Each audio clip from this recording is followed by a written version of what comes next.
और आपका स्वागत है पाई क्लासेज में।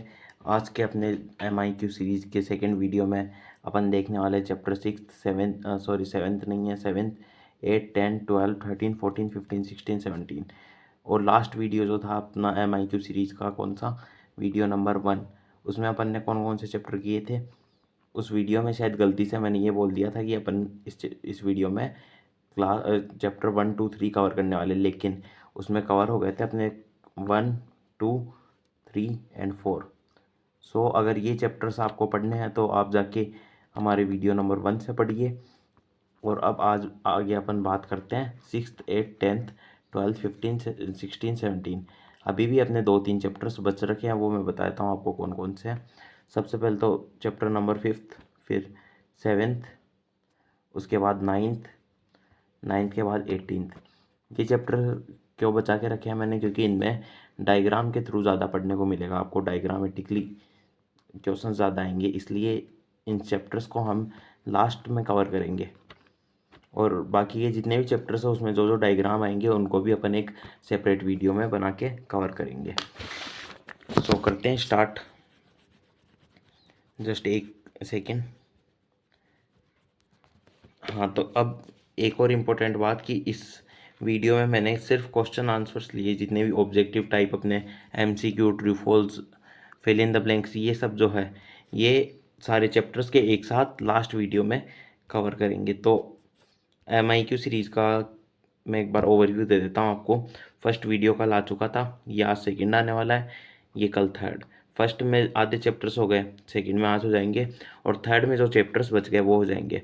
फिर उसके बाद एक वीडियो आएगा फोर्थ, इसमें क्या करेंगे अपन, डायग्राम्स जो भी इम्पोर्टेंट है वो देखेंगे। और फिफ्थ वीडियो में सारे चैप्टर्स के MCQ, fill in the blanks, ये सब देखेंगे। तो 5 वीडियो टोटल अपनी सीरीज़ में लगेंगे। तो अब करते हैं आगे स्टार्ट। सबसे पहला क्वेश्चन देखिए क्या बताता है। सबसे पहला क्वेश्चन है, list condition under which combustion can take place. वो कंडीशन बताओ जहाँ कंबशन हो सके। कंबशन का मतलब जो जलना जिसे बोलते हैं अपन, वो कंबशन। सबसे पहले तो क्या होना चाहिए, एक कंबस्टिबल सब्सटेंस। जो सब्सटेंस अपन ने ले रखा है वो जलने लायक होना चाहिए। जैसे कोई नॉन कम्ब जो ऐसा कोई सब्सटेंस है जो जल ही नहीं सकता और उसे अपन जलाने की कोशिश कर रहे हैं, तो वो कंबशन नहीं होगा उसका। सेकंड है oxygen, that is the supporter of combustion. अब कंबशन में किसकी रिक्वायरमेंट होती है, ऑक्सीजन की। आपने एक बचपन में देखा भी होगा कि एक कैंडल जल रही होती है अगर, और कोई आता है उसके ऊपर ग्लास लगा देता है, फिर निकालता है तो कैंडल क्या हो चुकी होती है, बुझ चुकी होती है। वो क्यों? क्योंकि उसके पास ऑक्सीजन नहीं पहुंच पाती। ओके। थर्ड है attainment of ignition temperature of the substance. हाँ, तो इग्निशन टेम्परेचर की बात करते क्या होता है। सबसे पहले कोई भी मेरे पास एक क्या वुडन ब्लॉक है, अब मैं इसको ले जाके आग के ऊपर अगर रखूँगा, तो ये तो है नहीं कि आग पर रखते ही जलने लग गई। सबसे पहले एक फिक्स टेम्परेचर है कि इतना टेम्परेचर होने के बाद ही ये जलना शुरू होती है, उसे ही अपन क्या बोलते हैं, इग्निशन टेम्परेचर बोलते हैं। ठीक है, तो अब चलते हैं अपने नेक्स्ट क्वेश्चन की तरफ। नेक्स्ट क्वेश्चन डायग्राम का है। डायग्राम मैंने बता दिया आपको, फिफ्थ वीडियो में कवर होंगे, सॉरी फोर्थ वीडियो में कवर होंगे। उसके बाद हाँ, ये न्यूमेरिकल टाइप क्वेश्चन है। इसमें अपन को क्या दे रखी है, a fuel was completely burn, मतलब 4.5 kg फ्यूल जो है वो कम्प्लीटली बर्न हो जाता है। 4.5 kg कम्प्लीटली बर्न हो जाता है। जो हीट प्रोड्यूस होती है वो होती है 1,80,000 किलो जूल। तो ये फॉर्मूला आप लर्न कर लीजिएगा। जो कैलोरीफिक वैल्यू का फॉर्मूला होता है वो हीट प्रोड्यूस्ड ऊपर अपॉन में, मतलब divided by amount of fuel. तो हीट कितनी प्रोड्यूस हुई थी अपने पास, 1,80,000। अमाउंट ऑफ फ्यूल कितना था, 4.5 किलो जूल। तो जब इनको आप डिवाइड करोगे आपका आंसर आ जाएगा 40,000 किलो जूल पर केजी। अब ये याद रखना कि जो यूनिट्स देख लेना, इस ये किलो जूल में होना चाहिए और ये किलोग्राम में होना चाहिए। अगर ये किलोग्राम की जगह ग्राम में होता तो मैं इसको कन्वर्ट कर लेता, मतलब जो भी 1000 से डिवाइड करके। आगे आता है अपना question number fourth question, hormones. Okay, अब ये इतना सिंपल क्वेश्चन तो आप भी बोलोगे कि नहीं पूछेंगे, मैंने मान लिया नहीं पूछेंगे। लेकिन अगर आपको एग्जाम में ये पूछ लिया व्हाट आर हॉर्मोन्स, तो आप क्या लिखोगे, hormone is the term used for chemical secretion of endocrine glands responsible for changes taken place in the body। मतलब जो भी अपने बॉडी में चेंजेस होते हैं एडोलसेंस की उम्र में, तो उसमें एंडोक्राइन केमिकल सीक्रेट होते हैं एंडोक्राइन ग्लैंड्स में से। उस केमिकल सीक्रेशन को अपन क्या बोलते हैं, तो क्या बोलते हैं उसको हार्मोनल चेंज। एक सेकंड रुकना, ये पेन वर्क नहीं कर रहा है। क्या बोलते हैं उसको, हार्मोनल चेंज। तो यही है हार्मोन की डेफिनेशंस, आप देख के ज़रूर चले जाना। मतलब नेक्स्ट क्वेश्चन आता है अपना, कौन सा, डिफाइन एडोलसेंस। एडोलसेंस होता क्या है, तो adolescence the period of life, अपने जीवन का वह समय when the body undergoes changes leading to the reproductive maturity is called adolescence. Adolescence वो उम्र होती है जिसमें अपने अंदर रिप्रोडक्टिव मेच्योरिटी आ जाती है, मतलब जितने भी ग्लैंड्स है वो सीक्रेट होने स्टार्ट हो जाते हैं, हार्मोनल चेंज होना स्टार्ट हो जाता है। Period of adolescence is normally 11 years to 19 years. और जो ये एडोलसेंस का पीरियड है ये नॉर्मली 19 ईयर्स से 11 ईयर्स से 19 ईयर्स तक होता है। अब फिल इन द ब्लैंक्स पूछ ले या फिर ट्रू फॉल्स पूछ ले, मान लो आपको कि the period of adolescence is from, तो फिल अप दे दे फिर फ्रॉम डेज टू डेज, मतलब 11 टू 19। ओके, इसके बाद क्वेश्चन आता है अपना, हाँ, व्हाट इज मेंसुरेशन। तो मेंसुरेशन क्या होता है, इन द फीमेल्स ओवा और egg being to mature with the one onset of puberty 10 to 12 years of age, one egg get matured and is released by one the ovaries once in about 28 to 30 days। मतलब females में क्या होता है, जो egg है वो जैसे वो प्यूबर्टी की एज में एंटर करते हैं गर्ल्स, मतलब फीमेल्स 10 to 12 की एज में, तो जो एग बनता है वो मेच्योर होता है, फिर वो रिलीज कर दिया जाता है ओवेरी के द्वारा। और ये पूरी साइकिल मतलब 28 to 30 डेज में होती है एक बार। During this period the wall of the uterus become thick so as to receive the fertilised egg. फिर इसके बाद जो एग फर्टिलाइज हो चुका है वो कहाँ जाता है, यूटेरस में जाता है, और यूटेरस की जो वॉल है वो थिक हो जाती है ताकि वो रिसीव कर सके फर्टिलाइज एग को। इन केस इज फर्टिलाइज्ड, अगर वो फर्टिलाइज हो चुका है तो वहाँ डेवलप होने लग जाता है, और ये इसी का रिजल्ट क्या होता है, pregnancy. If the fertilisation fails to take place the ovum और the released egg and the thickness, just a second, अगर फर्टिलाइजेशन ना नहीं होता, फेल हो जाता है फर्टिलाइजेशन, तो क्या होता है, जो ओवम और जो यूटेरस में थिकनेस आई थी उसकी एक लाइनिंग ब्लड के साथ शेड ऑफ का मतलब बाहर निकल जाती है। This causes bleeding in woman. इसके कारण वुमेन्स में क्या कोज करता है ये bleeding, this is called menstruation, और इसे अपन क्या बोलते हैं, मेंस्ट्रुएशन बोलते हैं। It occurs once in 28 to 30 days. ये 28 से 30 डेज में होता है ये कंप्लीट साइकिल। तो ये देख के चले जाना, इंपॉर्टेंट स्टार लगा लो इसको, क्योंकि लास्ट ईयर ये पेपर में आया था। अच्छा, स्टार मार्क तो होगा नहीं, मैं पीडीएफ में लिख के दे दूंगा आपको। अगेन व्हाट, ये स्केच का क्वेश्चन, सॉरी स्केच का क्वेश्चन आ गया, मतलब डायग्राम का क्वेश्चन आ गया, ये अपन देखेंगे फोर्थ वीडियो में sorry. Which part of the cell contain organelles. Organelles कौन से पार्ट में होते हैं, साइटोप्लाज्म में होते हैं। नेक्स्ट क्वेश्चन, हाँ ये भी इम्पोर्टेंट है, आ सकता है, ये जितने भी आपको ये डिफरेंस बताने वाले क्वेश्चन है ना 3-4, जैसे मेटल नॉन मेटल वाला हो गया, फिर मैन्योर फर्टिलाइजर वाला, ये यूकेरियोट्स प्रोकेरियोट्स वाले, ये देख के चले जाना एक बार अच्छे से। सबसे पहले बात आती है यूकेरियोट्स क्या होते हैं और प्रोकेरियोट्स क्या होते हैं। Eukaryotes possess membrane bound organelles. Eukaryotes में मेम्ब्रेन बाउंड ऑर्गेनल्स होते हैं। Nucleus of the cell has nuclear membrane.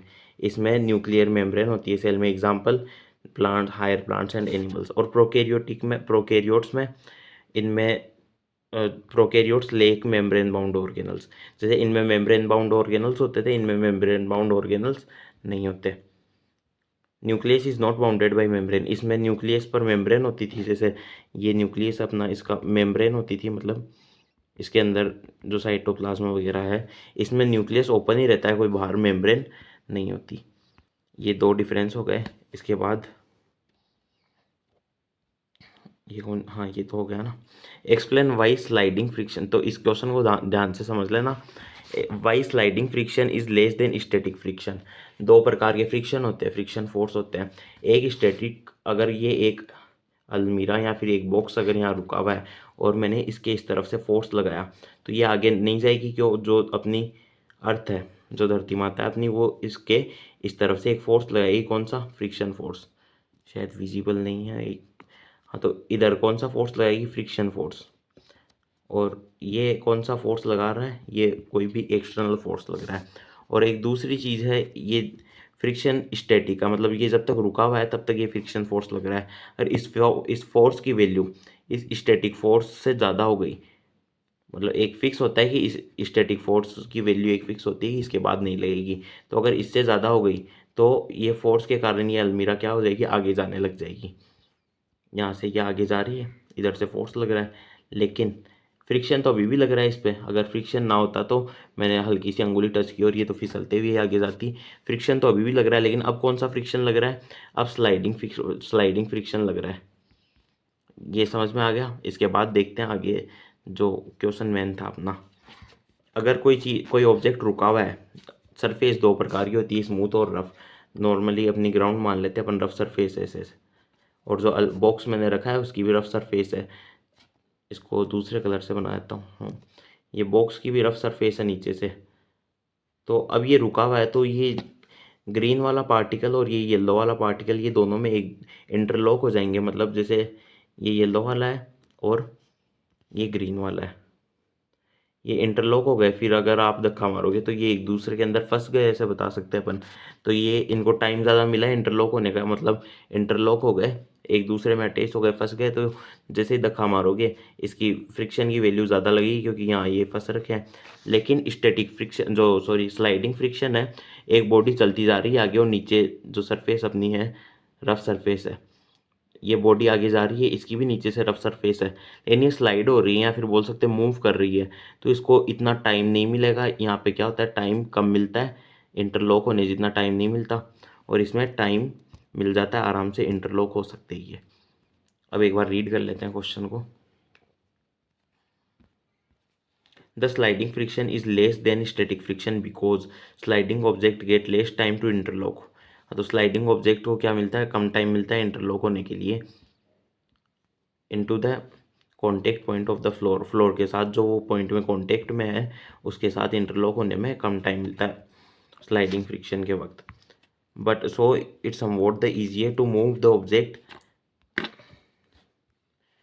Object already in the motion than to get it started. हाँ, और उसमें अब आपने इसका एक प्रैक्टिकल यूज़ भी बताता हूँ मैं। आपने कहीं देखा होगा कि कहीं पे एक बड़ी सी अलमीरा है और आपको घर पे बोले कि इसके धक्का मारो, तो एक बार धक्का जब मार रहे हो तो ये स्टार्ट नहीं हुई अभी चलना। जब तक चलना स्टार्ट होती है तब तक बहुत ज़्यादा फोर्स लगाना पड़ता है, लेकिन एक बार ये हल्की सी स्लाइड हो गई तो जो फोर्स की वैल्यू अपन फोर्स लगा रहे हैं वो क्या हो जाता है, कम लगाएंगे तो भी ये चल जाएगा। क्यों? पहले ये रुकी हुई थी तब स्टैटिक फ्रिक्शन था, और अब ये क्या कर रही है, स्लाइड कर रही है या फिर चल रही है, तो कौन सा फ्रिक्शन है? काइनेटिक फ्रिक्शन या स्लाइडिंग फ्रिक्शन आप बोल सकते हो। ये क्वेश्चन भी अच्छा क्वेश्चन था। आगे चलते हैं। हाँ, एंड पेंडुलम, एक सेकेंड, ग्रीन कलर चूज कर लेते हैं। हाँ, a pendulum oscillate 40 times in 4 second. ये फॉर्मूला अगेन लर्न करना है आपको।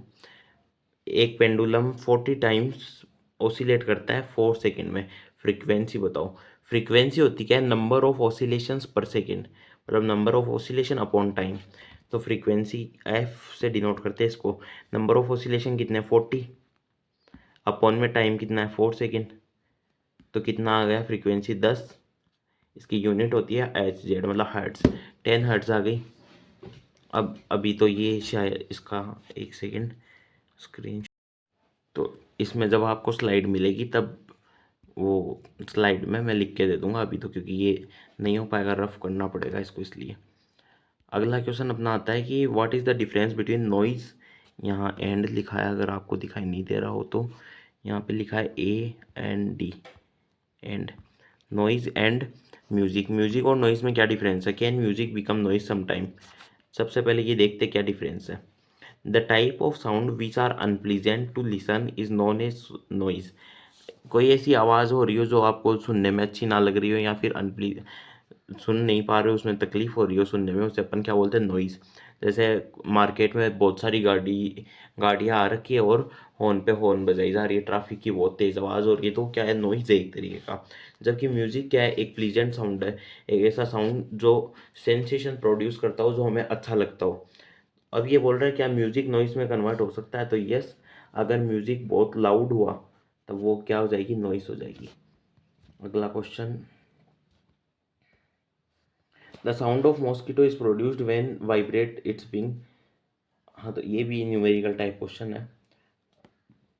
एक सेकंड देखते हैं आगे स्लाइड। हाँ, okay,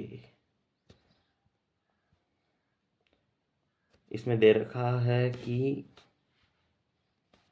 the sound from A mosquito is produced when it vibrate it's wing average rate of 500 vibration पर सेकेंड। मतलब इसने 500 वाइब्रेशंस की है, कितने में, एक सेकेंड में। तो फ्रीक्वेंसी कितनी हो गई इसकी, फ्रीक्वेंसी क्या होता है, नंबर ऑफ वाइब्रेशन पर सेकेंड, फ्रीक्वेंसी हो गई 500 अपॉन में एक, 500 अपॉन, एक बार इसको सही से लिख देता हूँ। फ्रीक्वेंसी क्या हो गई इसकी, 500 अपॉन में 1। और एक फॉर्मूला है अपना, होता है टाइम पीरियड जो होता है वो 1/फ्रीक्वेंसी होता है, 1/फ्रीक्वेंसी। तो यहाँ से 1/फ्रीक्वेंसी कितनी है, 500 अपॉन में जो 1 था वो ऊपर चला जाएगा, मतलब अपॉन 500 के अपॉन में 1 था वो ऊपर चला जाएगा। तो आंसर यहाँ से कितना है अपना, 1/500। अब यहाँ फॉर्मूला क्या लिखा है मैंने कि time period, time upon number of vibration. और दूसरा फॉर्मूला आप ये यूज़ कर सकते हो कि टाइम इक्वल टू 1, ये क्या हो रहा है, टाइम इक्वल टू 1/फ्रीक्वेंसी, ये भी सेम फॉर्मूला है। Number of vibrations upon time जो था, इसको मैंने क्या लिख दिया, फ्रीक्वेंसी लिख दिया। So number of vibrations upon time period क्या होता है, फ्रीक्वेंसी होता है। Okay, next question, give two example of situation in which applied force cause change in the shape. दो ऐसे एग्जाम्पल बताइए इसमें फोर्स लगाने पर शेप चेंज हो रही हो। तो सबसे पहले तो रबर बैंड जो अपन स्ट्रेच करते हैं तो उसकी शेप चेंज हो जाती है। जैसे ये रबर बैंड है, इधर से फोर्स लगाऊंगा, इधर से फोर्स लगाऊंगा तो ये स्ट्रेच हो जाएगा, मतलब कैसा हो जाएगा, ये ऐसा हो जाएगा। सेकंड, क्ले होती है, जैसे ये मेरे पास क्ले, एक बॉल है क्ले की, इसको मैं क्या करता हूँ, ऊपर से अपने हाथ से फोर्स लगाऊंगा, नीचे से फोर्स लगाऊंगा तो ये ऐसे चपटी, मतलब फ्लैट हो जाएगी। तो ये दो एग्जांपल हो गए, और भी बहुत से एग्जांपल, जैसे फॉर्म होता है, फॉर्म पे अगर फोर्स लगाऊंगा मैं, उसको दबाऊंगा तो वो चेंज हो जाएगा। ओके, अगला क्वेश्चन आता है अपना, name the scale on which. ये क्वेश्चन ऐसा है, मतलब हो सकता है ये पूरा का पूरा क्वेश्चन उठ के ना आए एग्जाम में, लेकिन फिर भी इसमें से छोटे छोटे क्वेश्चन बन सकते हैं। सबसे पहला क्या है, name the scale on which the destructive energy of an earthquake is measured. Earthquake की जो डिस्ट्रक्टिव एनर्जी हो किस पे मेजर होती है, तो वो याद रखना किस पे होती है, रीचर स्केल पे, ठीक है। An earthquake measured on this scale, earthquake किस स्केल पर मेजर करते हैं अपन, साइस्मोग्राफ, एक second, an earthquake measures 3 on this scale, would it be recorded by seismograph, is it cause much damage। और अगर अर्थक्वेक ने उस पर 3, जो अपना रीचर स्केल था उस पर 3 पे अगर उसने क्या किया, मेज़र किया है, तो क्या ये साइस्मोग्राफ पर रिप्रेजेंट होगा और इससे ज़्यादा डैमेज हो सकता है। तो yes, it would be recorded by seismograph because the scale has the reading from 1 to 10। Scale पे रीडिंग 1 to 10 होती है और उसने 3 रीडिंग दी है, तो ये होगा उस पर calculate. No, it is not likely to cause much damage, is earthquake of magnitude higher than 5 is considered at destructive in nature. जो अर्थक्वेक होते हैं जिनका मैग्नीट्यूड क्या हो, इस पे कितना आया, 3 पॉइंट आया, जैसे पॉइंट तो नहीं बोल सकते लेकिन 3 यूनिट आए हैं ये बोल सकते हो आप। तो अगर 5 से ज़्यादा यूनिट आए उसमें, तो ही उसे अपन क्या मानते हैं, डिस्ट्रक्टिव मानते हैं। अगला है, suggest 3 measures to protect ourselves from lightning. Lightning, खुद को लाइटनिंग से सेव करने के लिए 3 मेजर्स बताइए, क्या आप 3 चीज़ें कर सकते हैं। सबसे पहले क्या करना है आपको, do not use TV phone during light. TV और फ़ोन यूज़ मत करो, क्योंकि उसमें क्या लगे होते हैं, जैसे बहुत सी इलेक्ट्रिकल चीज़ें और जो कनेक्ट रहते हैं, एंटीनाज वगैरह रहते हैं, पुराने टीवी में तो होते ही थे मतलब, और अभी भी जो जीपीएस के कनेक्शन वगैरह रहते हैं। दूसरा है स्टे इंडोर और अंडर कवर एरिया। लाइटनिंग के वक्त कोई भी कवर्ड एरिया में रहो या फिर घर के अंदर रहो। Don't take bath during lightning, और बात नहीं लेना चाहिए ना, सॉरी, लाइटनिंग के वक्त। उसके बाद अपना आता है, इसके बाद क्वेश्चन आता है कि suppose you are outside from your home an earthquake strike, what precautions would you take to protect yourself. आप अपने घर के बाहर हो और एक अर्थक्वेक आ गया, तो आप क्या क्या कदम उठाओगे या फिर क्या क्या चीज़ करोगे ताकि आप इससे प्रोटेक्ट हो सको। तो सबसे पहले वी विल, ओके, ये पढ़ लेना line.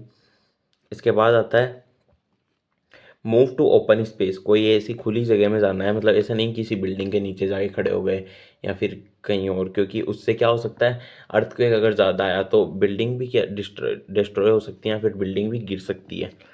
Find a clean spot away from building. कोई भी बिल्डिंग, ट्री या फिर ऐसा कोई भी ओवरहेड जो पावर लाइन्स हो, मतलब अगर अपने जो पावर लाइन्स होती है उनके नीचे कभी भी खड़े मत हो। Drop to the ground. Ground पे हो सके तो आप क्या करना है, इसमें सबसे पहले एक क्लीन स्पॉट ढूंढो, बिल्डिंग, ट्रीज इनसे दूर, और वहाँ जाके खड़े हो जाओ। If we are in a car और a bus we will not come out.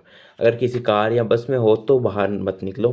Drive slowly to clean spot and remain it in till the earthquake stop. जब तक अर्थक्वेक स्टॉप नहीं हो जाता है, तब तक कार या बस में हो तो उसमें रहो और स्लोली ड्राइव करो एक क्लीन स्पॉट की तरफ जाने के लिए। अगला क्वेश्चन आता है अपना नेक्स्ट, हाँ, ये भी डिफरेंस वाला। ये क्वेश्चन अपन बाद में करेंगे, पहले मैं आपको समझाता हूँ रेगुलर और डिफ्यूज्ड रिफ्लेक्शन के बीच डिफरेंस क्या होता है। एक काली पेज ले लेते हैं, हाँ ये ले लेते हैं। अब मेरे पास दो तरीके की सरफेस है, एक तो क्या है मेरे पास स्मूथ, और एक सरफेस है मेरे पास रफ सरफेस है। ये रफ सरफेस है, ये मान लो, मतलब ऐसे रफ सरफेस। अब अगर लाइट आएगी, ये इधर से लाइट ओके, ये तो नहीं होगा, इधर से लाइट आ रही है, यहाँ बीच में 90 डिग्री का एक एंगल बनाऊंगा ये वाला, और इधर से लाइट वापस चली जाएगी, मतलब लाइट इधर से आई इंसिडेंट रे, इधर से गई ये रिफ्लेक्टेड रे। अब जो ये एंगल होता है, ये वाला एंगल, इसको अपन बोल देते हैं 1। तो 1 एंगल कौन सा है, इंसिडेंट एंगल, ठीक है। और ये जो एंगल होता है इसको बोल देते हैं 2। 2 एंगल कौन सा है, रिफ्लेक्टेड एंगल। अब हमेशा ध्यान रखना कि ये दोनों क्या होते हैं, इक्वल होते हैं। और जो डिफ्यूज्ड रिफ्लेक्शन अपना होता है, ये समझ में आ गया। अब देखते हैं वो सेकेंड पॉइंट अभी बताऊंगा। All reflected rays are parallel. सबसे पहले ये देखते हैं, जितनी भी रिफ्लेक्टेड रेज है वो पैरेलल होती है। It occurs on a smooth, एक स्मूथ पॉलिश सरफेस है उस पर अकर करेगा। और reflected rays are in one direction, और रिफ्लेक्टेड रेज एक ही डायरेक्शन में रहेगी। रिफ्लेक्टेड का मैंने डायग्राम समझा दिया, अब डिफ्यूज्ड का समझाता हूँ। मेरे पास एक ये रफ सरफेस है, जैसे इस पर लाइट आई, एक ये लाइट आ रही है, एक ये लाइट आ रही है, और एक ये, तीनों आई तो पैरेलली, लेकिन ये एक तो इधर चली गई, सपोज एक इधर चली गई, एक यहाँ चली गई। तो अब जो इंसिडेंट रे, इधर जो एरो दिखा रहा हूँ इसका मतलब इंसिडेंट रे, ये तीनों अलग अलग डायरेक्शन में गई है, पैरेलल में नहीं गई, तो इसको अपन क्या बोलेंगे, इसको बोलेंगे डिफ्यूज्ड। और जबकि उसमें क्या होता था, रेगुलर में क्या होता था, रेगुलर में लाइट आ रही है, 1 2 3 लाइट आई, तीनों पैरेलल आई है, पैरेलल ही जाएगी, मतलब ये जो तीनों लाइंस आ रही है, ये वाली, ये वाली और ये वाली, ये तीनों पैरेलल आई और पैरेलल ही चली गई, ठीक है। इसके बाद चलते हैं अपन नेक्स्ट क्वेश्चन में। लॉज ऑफ रिफ्लेक्शन बताओ। सबसे पहले तो अभी जो बताया था, एंगल इंसिडेंट और एंगल नॉर्मल इक्वल होते हैं। Incident ray, normal and reflected ray all lie in the same plane. मतलब ये मेरे पास सरफेस है, यहाँ से ओके, यहाँ से इंसिडेंट रे आई, ये रिफ्लेक्टेड रे गई, और बीच में नॉर्मल। ये तीनों इस एक ही प्लेन में है ना, ऐसा तो नहीं कोई कि ये एक दूसरे प्लेन में, ये एक ही प्लेन में ही है। मतलब अगर जैसे तीनों बोल सकते हैं कि एक्स वाई प्लेन में ये वाली एक्स एक्सिस, ये वाली वाई एक्सिस, तो तीनों एक्स वाई प्लेन में। समझ में आ गया? ठीक है, आगे चलते हैं हम। अब ये है what is the angle of, एक second, what is the, okay,